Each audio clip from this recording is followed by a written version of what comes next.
हिमाचल के 7 जिलों पर अगले 72 घंटे भारी आंधी ओलावृष्टि का ऑरेंज अलर्ट जारी। हिमाचल प्रदेश में एक बार फिर से मौसम ने करवट ली है। प्रदेश में आगामी 7 दिनों तक लगातार बारिश के आसार हैं। मौसम विभाग ने चेतावनी जारी करते हुए अगले 72 घंटों के लिए ओलावृष्टि और आंधी तूफान का ऑरेंज अलर्ट जारी किया है, जबकि 25 से 28 मई तक येलो अलर्ट जारी किया गया है। मौसम विज्ञान केंद्र शिमला के अनुसार यह चेतावनी विशेष रूप से ऊना, हमीरपुर, बिलासपुर, कांगड़ा, कुल्लू, मंडी और शिमला जिलों के लिए है। इन जिलों में 50 से 60 किलोमीटर प्रति घंटे की रफ्तार से तेज हवाएं चल सकती हैं, जो जनजीवन और फसलों को प्रभावित कर सकती है। मौसम विभाग ने बताया कि पहाड़ी क्षेत्रों में मौसम काफ़ी अस्थिर बना हुआ है। कई इलाकों में हल्की से मध्यम बारिश, ओलावृष्टि और तेज हवाएं चलने की आशंका है।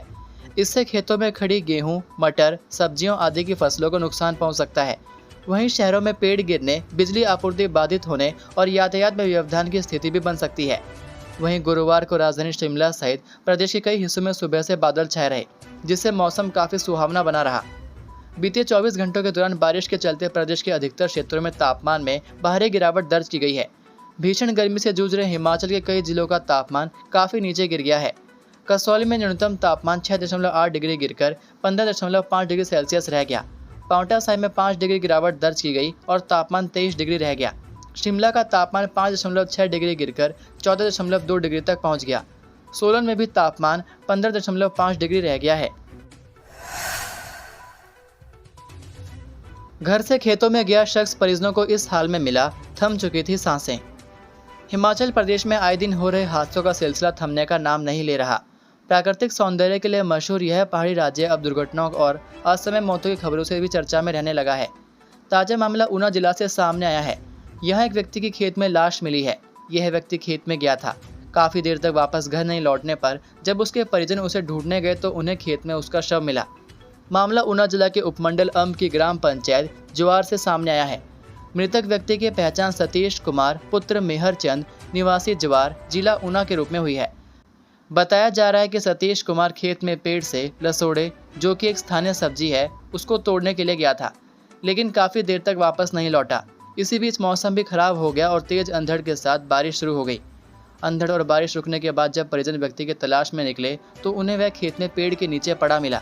माना जा रहा है कि व्यक्ति लसोड़े तोड़ने के लिए पेड़ पर चढ़ा होगा और पैर फिसलने से वह नीचे गिर गया। बारिश और अंधड़ के चलते काफ़ी देर तक खेत में पड़े रहने के चलते उसकी मौत हो गई।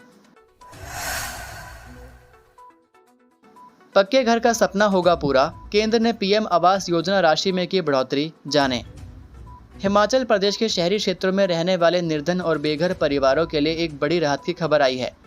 केंद्र सरकार ने प्रधानमंत्री आवास योजना शहरी 2 के तहत दी जाने वाली सहायता राशि को बढ़ाकर 2.5 लाख रुपए कर दिया है, जो पहले 1.85 लाख रुपए थी। इस निर्णय से प्रदेश के हजारों गरीब परिवारों को पक्का घर बनाने में आर्थिक सहारा मिलेगा।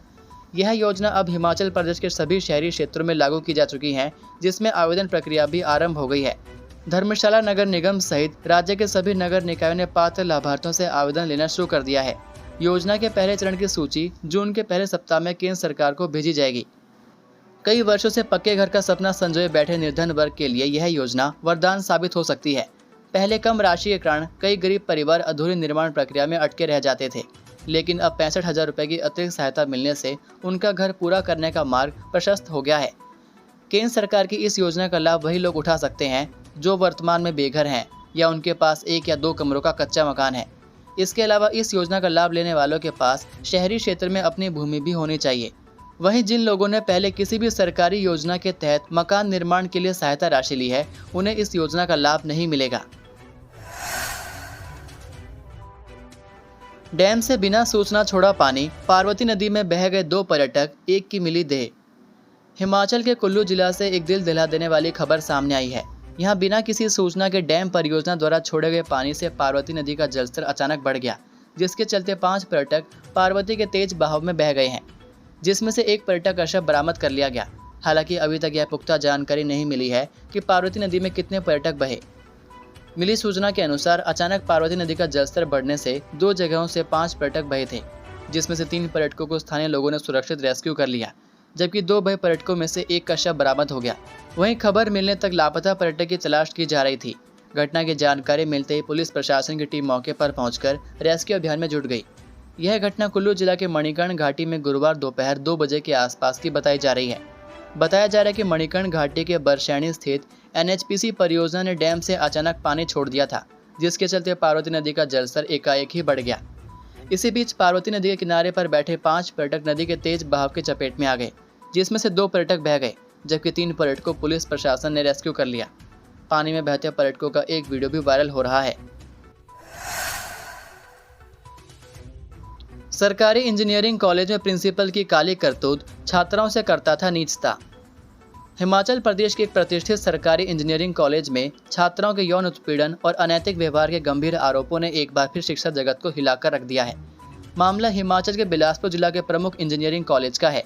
इस मामले का खुलासा तब हुआ जब इसी कॉलेज की एक पूर्व छात्रा ने तकनीकी शिक्षा निदेशालय को शिकायत सौंपी। अपनी शिकायत में पूर्व छात्रा ने कॉलेज के निदेशक पद पर तैनात एक वरिष्ठ शिक्षक पर छात्राओं के साथ अनुचित व्यवहार करने, अशोभनीय संदेश भेजने, धमकाने और एक बीमार छात्रा के साथ अस्पताल में अभद्रता करने जैसे संगीन आरोप लगाए हैं। इस मामले की संवेदनशीलता को देखते हुए शिकायतकर्ता, पीड़ितों और आरोपी के नाम गोपनीय रखे गए हैं। शिकायतकर्ता ने अपनी शिकायत में बताया कि आरोपी शिक्षक पहले एक अन्य इंजीनियरिंग कॉलेज में कार्यरत था। वहां पर भी छात्राओं के साथ अनुचित व्यवहार के आरोप लगे थे। इसके बावजूद उनकी नियुक्ति वर्तमान कॉलेज में निदेशक के पद पर दी गई थी। शिकायतकर्ता ने बताया कि आरोपी कई छात्राओं को व्हाट्सएप पर अश्लील संदेश भेजता है, उन्हें बार बार कॉल करता है और जवाब न मिलने पर उन्हें धमकियां भी देता है। सबसे गंभीर आरोप एक वीडियो से संबंधित है, जिसमें आरोपी को एक बीमार छात्रा के साथ अस्पताल में अनुचित व्यवहार करते हुए देखा गया। पूर्व छात्रा की शिकायत मिलने के बाद तकनीकी शिक्षा निदेशालय ने मामले की गंभीरता को देखते हुए एक जांच समिति का गठन किया। समिति ने तुरंत जांच शुरू कर दी, जिसमें छात्रों, शिक्षकों और अन्य संबंधित पक्षों से बातचीत की गई। जांच समिति की अध्यक्ष HOD applied science Vibha Sharma ने बताया कि मामला अत्यंत संवेदनशील है, इसलिए जांच प्रक्रिया को गोपनीय रखा गया है। सुबह सवेरे स्कूली बच्चों पर झपटे लावारिस कुत्ते, शिक्षक समेत 11 पहुंचे अस्पताल, सहमे लोग। हिमाचल प्रदेश में लावारिस कुत्तों का आतंक दिन प्रतिदिन बढ़ता जा रहा है। ताजा घटनाक्रम हिमाचल की राजधानी शिमला से सामने आया है। यहाँ पर एक ही दिन में लावारिस कुत्तों ने 11 लोगों को काट लिया। इस घटना के बाद पूरे इलाके में दहशत का माहौल है। इस हमले में कुत्तों ने 2 लोगों को बुरी तरह लहूलुहान कर दिया है, जबकि 9 अन्य लोगों को गंभीर घाव आए हैं। घटना के बाद परिजनों और स्थानीय लोगों का गुस्सा 7वें आसमान पर है। वहीं बताया जा रहा है कि आईजीएमसी में 6 और डीडीयू में 5 लोग उपचार के लिए पहुंचे। इन सभी घायलों में से 2 लोगों को कुत्ते ने बुरी तरह काटा है। लावारिस कुत्तों के झुंड ने अचानक इन लोगों पर हमला कर दिया, जिसके चलते उनको वहां से भागने का मौका भी नहीं मिला। इस घटना में तारा हॉल स्कूल का एक शिक्षक भी गंभीर रूप से घायल हुआ है। जानकारी के अनुसार सुबह करीब 7:25 पर तारा हॉल स्कूल के शिक्षक सुरेश लखनपाल अपनी बेटी को लेकर स्कूल की ओर जा रहे थे। इसी दौरान कार्ट रोड पर सब्जी मंडी सड़क के पास 3-4 आवारा कुत्तों ने उनकी बेटी पर हमला कर दिया। गनीमत रहे कि बेटी को कोई चोट नहीं आई, मगर कुत्तों ने शिक्षक की बाई टांग पर काट लिया। घटनास्थल पर मौजूद लोगों ने डंडे और पत्थरों की मदद से कुत्तों को मौके से भगाया। इसके बाद उन्होंने आनन फानन में घायल शिक्षक को डीडीयू अस्पताल पहुंचाया। अस्पताल में डॉक्टरों ने बताया कि कुत्तों के दांत लखनपाल की टांग की हड्डी तक पहुंच गए थे। फिलहाल डॉक्टर द्वारा शिक्षक को प्राथमिक उपचार दिया गया ताकि दर्द से कुछ राहत मिल सके। इसके अलावा अन्य मामले शहर के पंथा घाटी, टुट्टू और महली से सामने आए। कुत्तों ने बीएससी में विधानसभा में तैनात कर्मचारी उमेश शर्मा पर भी हमला कर गंभीर रूप से घायल कर दिया। घायलों का कहना है कि ये जो लोग डॉग लवर या मेनका गांधी जैसे लोग हैं, या तो घायलों को मुआवजा दें या फिर इन आवारा कुत्तों को शेल्टर देना बंद करें। वहीं उन्होंने कहा कि इन कुत्तों को अगर पकड़ने के लिए टीमें आती हैं तो कुछ लोग पशु प्रेमी बन जाते हैं, जबकि बाकी जानवरों को मारने पर चुप्पी साध कर रखते हैं। उन्होंने इस मामले की शिकायत निगम पार्षदों को भी दी। उन्होंने कहा कि निगम जनता से टैक्स तो ले रहा है, मगर जनता के लिए काम कुछ नहीं कर रहा। आखिर ये सिलसिला कब तक चलेगा और कब तक ये कुत्ते लोगों को लहूलुहान करते रहेंगे। बिजली चोरी पर कार्रवाई करने गए 2 जेई को पीटा, लाइनमैन के फाड़े कपड़े, भागकर बचाई जान। पुलिस थाना पुरवाला के अंतर्गत पंचायत भंगानी के गांव मेहरुवाला में बिजली चोरी के मामलों में कार्रवाई करने गए 2 कनिष्ठ अभियंताओं के साथ मारपीट करने का मामला सामने आया है। दोनों कनिष्ठ अभियंता घायल हो गए, जबकि लाइनमैन के कपड़े फाड़ दिए गए। लोगों से जान बचाने के लिए बिजली बोर्ड की टीम को मौके से भागना पड़ा। इसके बाद पुलिस में आरोपियों के खिलाफ शिकायत दर्ज करवाई गई। उधर पुलिस थाना पुरवाला के प्रभारी राजेश पाल ने बताया कि पुलिस चौकी सिंहपुरा में बिजली बोर्ड के अधिकारी और कर्मचारियों के साथ मेहरुवाला में मारपीट की शिकायत पर मामला दर्ज हुआ है। सिंहपुरा चौकी पुलिस टीम ने जांच शुरू कर दी है। 2 कनिष्ठ अभियंताओं का मेडिकल करवाया गया है।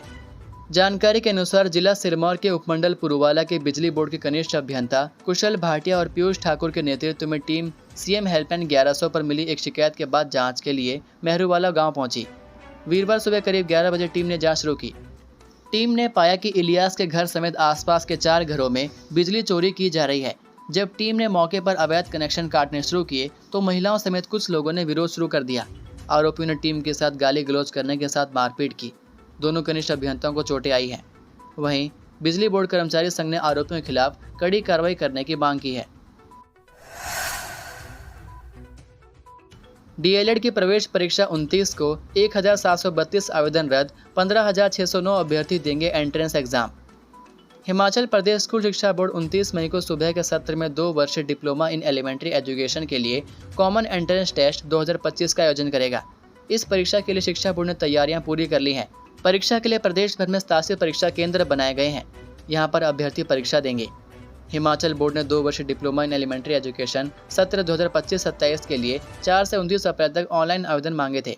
ये थे आज के मुख्य समाचार। हिमाचल प्रदेश की बड़ी खबरें रोजाना जानने के लिए सब्सक्राइब कीजिए DHP न्यूज़ चैनल को और बेल आइकन पर क्लिक करें, जिससे आपको प्रदेश की बड़ी खबरें हमारे द्वारा मिलती रहें।